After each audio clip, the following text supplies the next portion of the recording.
Konnichiwa, Jess des.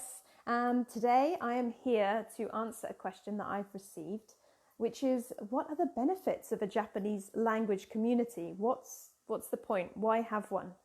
Now, I've been running my Japanese language community since 2014 here in Edinburgh in Scotland. Yes, in Edinburgh in Scotland. However, we speak Japanese to each other whenever we meet. And I'm not just talking about when we meet up in the cafe where we meet before lockdown, but I'm also talking about in the street. When I see those people from my Japanese language community in the street, our default language is Japanese, even though we're in Scotland. So that is the case even yesterday when I saw one of my students in the street, and the first thing I said to her was, konnichiwa. And she just finished work, so I said, otsukaresama deshita. So straight away, Japanese language community brings you connections with the Japanese language and Japanese people and Japanese speaking people from around the world. So we're not just talking local here, we're talking global. I like to think of us as a family, and we look after each other. So we're a global family as well as a local family. Now, the benefits of being part of a Japanese language community there are several different benefits, okay? Threefold, fourfold, whatever you want to talk about. We've got shared interests. So people are coming together who have a shared interest in Japan, Japanese language and Japanese culture. You get to meet new friends. You get to create subgroups within your community for people who are passionate about Japanese language film, are passionate about anime, are passionate about manga, are passionate about calligraphy and writing kanji. There are several subgroups within my community, and many of the members have gone on to make some really good close friends that they spend a lot of time with through the Japanese language community. So it not only gives you these new friendship groups, but it also brings you employment opportunities. Now, anyone that's come along to the Japanese language community that I run in Edinburgh knows that we have a lot of people that come from different areas of work, and we have Japanese native speakers who come along who may be there for a short time, but some of them are actually perhaps living in Scotland long term and know of work opportunities that have come up where they work. So these companies are always looking for Japanese speakers to work at them. We have games companies based here in Scotland, and they often need testers for their games, and they need testers that can learn that can go through the games and speak in Japanese and understand the Japanese that's going on in the games. We also have manufacturing companies who are always looking for office staff to help them.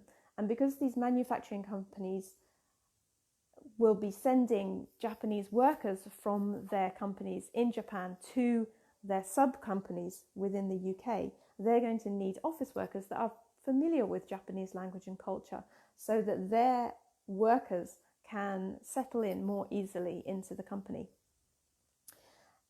We have one particular teacher that comes along, Japanese native speaker, who comes along to our group specifically looking for people to recruit for her company.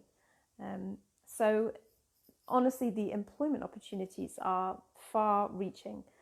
When I first arrived in Scotland back in 2005, I reached out to the Jet Alumni Association because I used to be a Jet working in Japan in Oita Prefecture in Kyushu.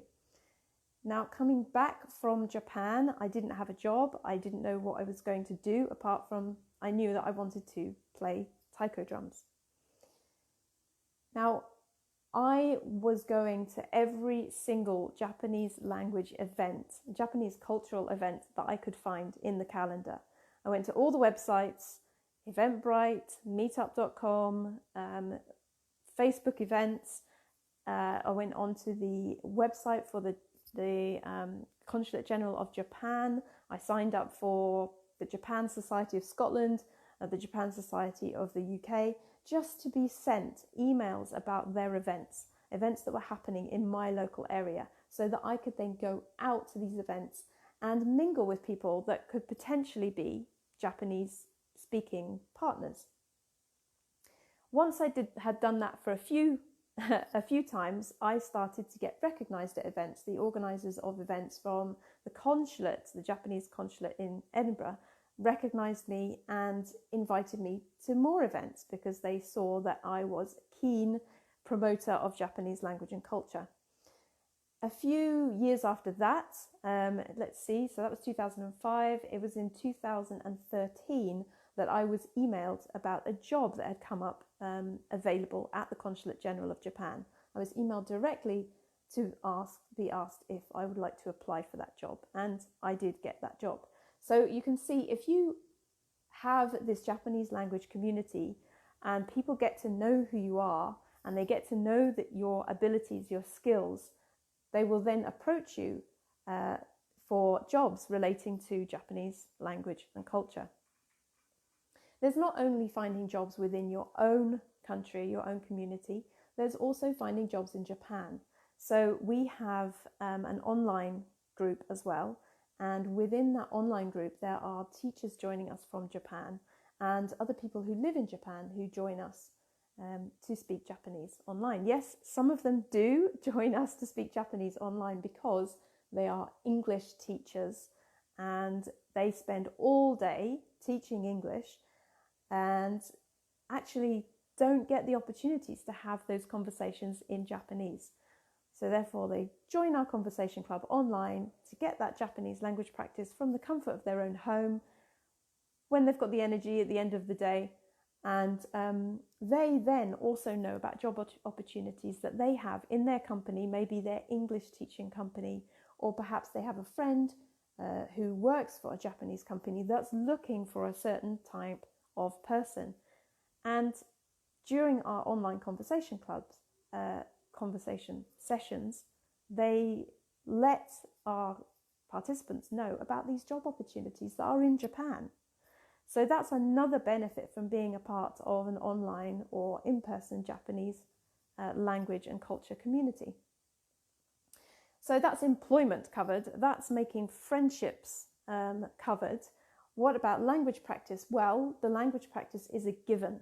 If you are in a really good, close-knit, supportive community, then you do have those language practicing opportunities. We have weekly conversation clubs when we do our in-person group, and then we have 5 times a week conversation clubs when we do our online group. So those people that come to the 5 times a week, obviously, are going to improve even faster. And even if people are coming once a week, then at least you're having that practice. You need to practice a language regularly in order to improve. I always say that I speak Japanese every day, even though I live in Scotland. And the reason for doing that is you can easily lose language if you're not using it. What do I mean by that? Well, when I lived in Japan, I started to lose English. Because at one point I was teaching younger children, so I would only be speaking younger language that was suitable for younger children, and then I was spending all of my time outside of school with adults speaking Japanese only. So I actually started to lose some adult ability to speak the English language, and we didn't have Zoom and Skype back then, so there wasn't the opportunities to call home as easily, and it certainly wasn't free, so I didn't make as many phone calls as I would have liked to. So I didn't get to speak to my family as much as people can do now. So I did start to lose some English, which sounds really strange for a native English speaker, but if you're constantly using the same language, if you're just using basic English day in, day out, you do start to lose it. It's the same with Japanese. If you're not having conversations and you're not stretching those conversations into topics that you're not familiar with, that you don't have the vocabulary for, you're not going to develop your vocabulary. How do you develop vocabulary when you don't have vocabulary? Well, within a conversation setting, you can use a lot of questioning words. If somebody says something to you in a sentence and there's a word that you don't know, you can just ask them, "Do you imi desu ka?" What does this mean? This word that you said, "Do you imi desu ka?" And then you encourage them to give you the explanation. And this is all done in Japanese. And as you go along, you're going to get a whole lot of other vocabulary that you're not familiar with during the course of that conversation, during the course of that explanation of what that word is that you are not familiar with. So language practice is a major part of our Japanese language community, obviously. And with the native speakers that come along and give their time to us, they are helping us crafting the language that we currently have to help us to improve. They're not saying that's wrong, that's wrong. What they're saying is, oh, have you thought about saying it this way? In the same way that a child might say something in English and they say the verb or the word incorrectly, a parent is not going to say, no, that's not right, you say it like this. They're just going to say it correctly to the child. And eventually the child will hear it enough that they change what they're saying into the correct form. Having said that, in our conversation club, the emphasis is on communication. You don't have to be perfect with the grammar, even the vocabulary. We are learning to communicate with each other, to understand and interpret what each other is trying to say. So the emphasis really is on communication and at least trying to communicate with each other. We don't worry too much about stopping you and correcting your grammar. Okay. So next benefit of being part of a Japanese language community is the travel opportunities. How many times have you met somebody on your travels, anywhere that you go, you start chatting, you find out where they're from, and they tell you a bit about that place and potentially even invite you to come and visit them sometime. So that opportunity is also right there for you in a Japanese language community. So for our in-person groups, we have members from all over the world. Even in Edinburgh, it's a very multicultural city. So we have people from Italy, we have people from France, we have people from Spain, Latvia, we have people from all over the globe who come and be a part of our conversation club in Edinburgh. When those people go back to their home countries, perhaps after studying in Edinburgh for a while, or they may even be permanently in Edinburgh, if you were wanting to visit their hometown, they are going to suggest to you places to visit. They may even connect you with friends that they have there who would be more than happy to show you around their local town. So the travel opportunities are incredible when you're part of a conversation community, a Japanese language community. Then you get to meet the Japanese native speakers. Some of them have come to the UK just to visit just for a short work placement. Sometimes people come to the Conversation Club who are just in the UK for a week, maybe 2 weeks, and then they go back to Japan. They always leave the Conversation Club saying, hey, these are my contact details. When you're in Japan, contact me and I will show you around my local area. Okay, so travel opportunities are never ending. So that's travel opportunities. Then, of course, there's study opportunities. Anyone who's come to our Conversation Club online or in person there's many people who have actually studied in Japan, and they can give you the details for the language school that they went to. They can give you the reviews. They can give you a full description of what that school was like, what they liked about it, what they didn't like about it. You can get some amazing recommendations. So that is one of the reasons to become part of a Japanese language community. The benefits are amazing. So let's just look over them again. So you've got global and local links that you make through being a part of, for example, our Japanese language community. You get shared interests. You're meeting people who like the same stuff as you. They're interested in the same things as you. Okay, not everybody's into anime and manga. There are people who love playing shamisen. They're learning to play the koto. There's other people who really want to learn about ikebana or kyudo. So you've got flower arranging, or you've got archery. There are so many different people within our Japanese language community who have all these different interests, and they're all connecting into these little subgroups within our community. And I want that for everyone. I want everybody to be able to find somebody that they connect with, because it's just so important. Okay, so we've got your shared interests. We've got employment opportunities.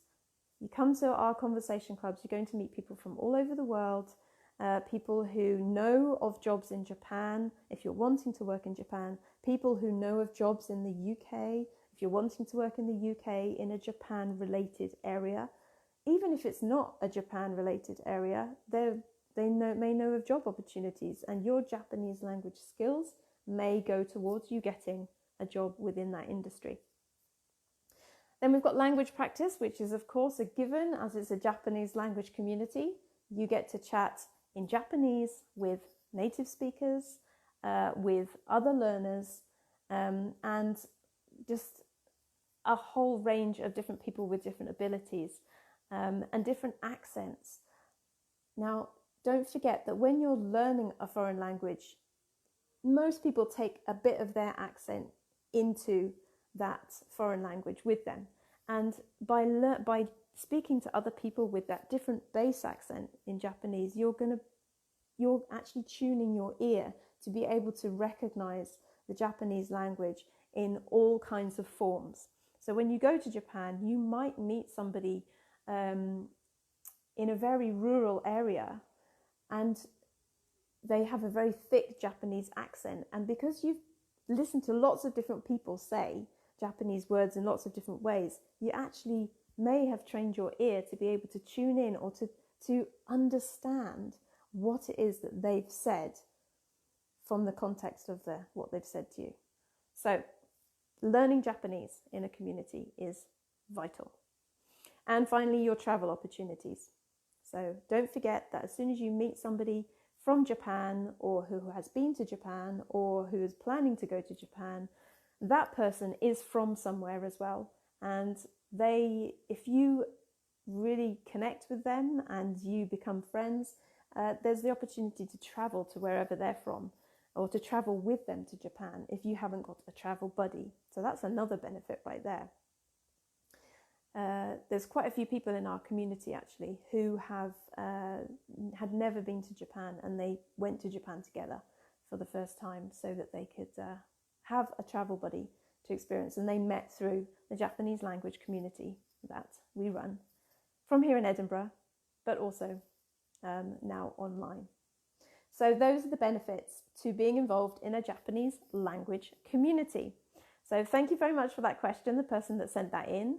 And what do you think are the benefits to being a part of a Japanese language community? If I haven't mentioned a benefit which is screaming out to you, what about this, Jess? Don't forget this. Please put it in the comments, because there's going to be loads of benefits that I've missed. And yeah, I just think it's a really worthwhile thing to be a part of. If you are in a part of the world where in your local community there isn't a Japanese language group, why not start one? Why not start one? In fact, I can give you the exact things to do to start your own Japanese language community. Okay? So first of all, you want to make an event. So think of an event you want to run. If you have a local embassy or a Japanese consulate, then you can ask them if they can provide you with some travel leaflets, because they want to be promoting Japan. So you can say to them, hey, I want to run an event, a Japanese language and culture event. Will you support me? I would like some travel brochures about Japan. I would like maybe they have some flags you can borrow. Perhaps they have some origami books that they can lend you, they usually have these resources available to you. So think about, you want to organize an event, put the event out there. Use things like meetup.com, Eventbrite, create an event in Facebook. Put as much detail as you can into that ad, put it out there in the world, and then watch people come. Watch people come to those events, want to be involved in those events. These people are all looking for Japanese speaking opportunities, culture learning opportunities, and yeah, they just want to meet like-minded people like you. So get that event out there. Once you've met people, and perhaps at the end of that event you can say to them, hey, do you want to do this again sometime? Then hopefully you get a few yeses, and then you organize another one. And then if it starts to become that you're growing this community, you'll want to make a Facebook group so that you can keep in contact with each other, or a WhatsApp group if you prefer, or exchange emails, do it that way, and keep in contact and just keep organizing events, getting to meet each other, reach out to people that you meet at events, keep going to Japanese language events, language and culture events organized by other people, talk to people, get to know people at those events, and then invite them to your events. Just keep exchanging these opportunities with each other. Come to my event, I'm doing this. Hey, I'm looking for somebody to do tea ceremony. Will you come to my event and do tea ceremony? Hey, I'm looking for somebody to play koto. Would you come to my event and play the koto? Okay, so just connect with the people that you meet at all the different Japanese language events that you can find, and get them together, put them together, an event, and create a magical event of your own. Why am I telling you this? Because I think everybody has the opportunities to make this amazing global community. You know, if you make a community, contact me and I will advertise your events on my page as well. So I just want everybody to be enjoying Japanese language and culture all over the world. It doesn't matter where you are. We now have the internet. We can do this wherever we are in the world. No excuses. So yes, I digressed a bit. If you have an event that you want to run, let me know, okay? If you have an event that you want to run, set it up, put it out there, tell the world about it. Say, hey, I want to do this. Go on your Facebook page, or on your Instagram account, or on your Twitter account, or what are the other ones? TikTok. Make a silly TikTok video saying, this is what I want to do, guys. Who else wants to do this with me? And post it out there. Let people know it's what you want to do, and people will come. It's strange, but they come. They just come. So yeah, start up a Japanese language community, or get involved in the one that I run. We have conversation clubs 5-6 times a week. We have free conversation clubs every Friday, 12 noon UK time and 6 p.m. UK time. Yes, that's tonight. And you can meet people from all over the world, chat in Japanese, and get to know more and love more the Japanese language and culture. And then once we're all able to travel again to Japan, we can all go together. I'll see you there. Okay, mata ne.